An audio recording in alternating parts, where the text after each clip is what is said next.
And welcome back to Hannity. Now, earlier today, the House Judiciary Committee held a hearing and dissected all the ways the Obama administration is overreaching its constitutional authority. Here are some of today's highlights. The center of gravity is shifting, and that makes it unstable. And within that system, you have the rise of an Uber presidency. There could be no greater danger for individual liberty. And I really think that the framers would be horrified by that shift, because everything they dedicated themselves to was creating this orbital balance, and we've lost it. As I've said before, I think the ultimate check is elections, but I don't think you should be hesitant to speak the word in this room. A check on executive lawlessness is impeachment. If the people come to believe that the government is no longer constrained by the laws, then they will conclude that neither are they. That is why this is a very, very dangerous sort of thing for the president to do, to wantonly ignore the laws, to try to impose obligations on people that the legislature did not approve. Joining me now, two lawmakers who were in the same room earlier today, Republican Congressman Steve King and Blake Farenthold is with us. Congressman King, my good friend Mark Levin wrote a good book about this, and he said we're in a post-constitutional America. Can you just list for our audience the ways in which you think that this president has overstepped his constitutional authority? Well, I can in some of them, and for example, on immigration law, we call it the Morton memos. The president has ordered ICE not to enforce clear immigration law and then made up work permits out of thin air. There are about 5 different violations of constitutional violations there. Under Obamacare, at some discussion today, he extended the employer mandate for a year, even though the law says shall commence in each month after December of 2013.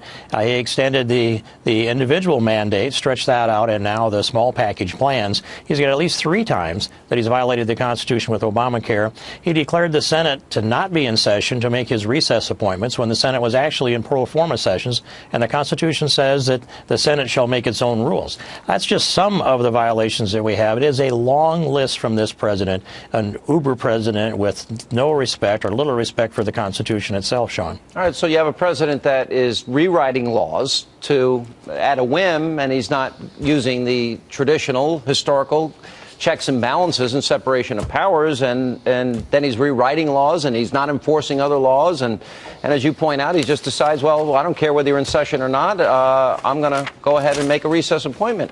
Congressman, what do you think? What are your thoughts? Any other areas you think of?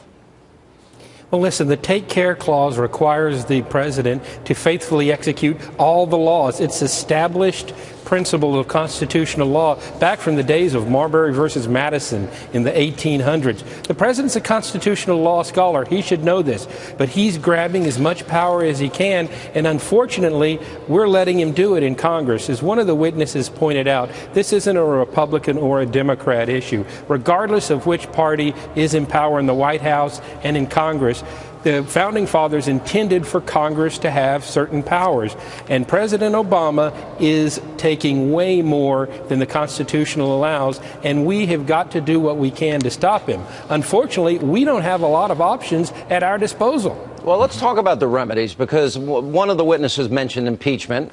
I don't think any of us think that's going to happen. Are there any other legal remedies, the courts perhaps, Congressman King? Well, if we go to the court, Sean, and we did initiate a lawsuit on the immigration issue of this a year ago last summer. We work our way through the courts. The Northern District of Texas found in our favor in the Constitution's and the people's favor at 9 out of 10 points, and then it got slid over into an administrative decision for ICE to appeal to. It's hard to go to the courts and get standing in the first place to be able to have your case heard and to be able to establish a cause of action. Then we also have the power of the purse. Congress tried that power of the purse, and we went through a government shutdown.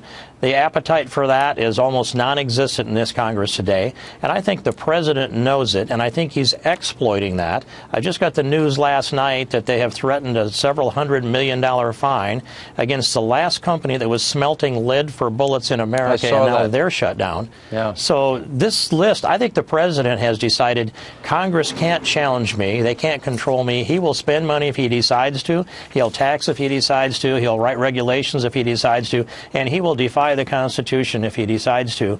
And we're down to that I word piece, and really no in the appetite end, for that. it'll be the American people that have to rise up. Congressman, you know there's no appetite for that. Listen, what we've got to do, the ultimate remedy for an out-of-control president is elections. And it's not just the election of the president. It's the upcoming midterm election where we've got to take the Senate and keep control of the House to keep this out-of-control president in check. Your vote is what's going to make the difference. All right, guys, good to see you both. Appreciate it. And coming up next.